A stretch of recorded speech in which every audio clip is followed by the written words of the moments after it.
കാലമുഖ, വായുലിംഗത്തെ എടുത്തു വരാൻ നീ പറഞ്ഞയച്ച 50 പേരെയും നിന്റെ അനിയൻ രംഗനെയും കൊന്നടാ.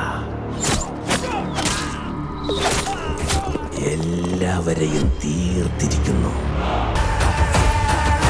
അവനെ താണ്ടി വായുലിംഗത്തിനടുത്തെത്തുന്നത് അസാധ്യം. വായുലിംഗ രഹസ്യം സംരക്ഷിക്കാൻ എന്റെ പ്രാണനാൽ ഉറപ്പ് നൽകുന്നു. എന്നേക്കാൾ വലിയ ശോഭത്തന ഈ സൃഷ്ടിയിലുണ്ടാവില്ല. നീയും നിന്റെ ദൈവവും കൂട്ടുകള്ളന്മാർ തന്നെ.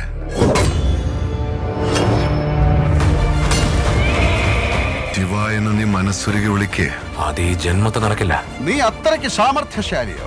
അസ്ത്രവിദ്യയിൽ നിന്നേക്കാൾ കേമനുണ്ടെന്നറിഞ്ഞ് സഹിക്കാൻ കഴിയാതെ അവന്റെ തള്ളവിരൽ ഛേദിപ്പിച്ചത് നീയല്ലേ? പൊയ്ക്കോളൂ ഇവിടുന്ന്, വേഗം പൊയ്ക്കോ.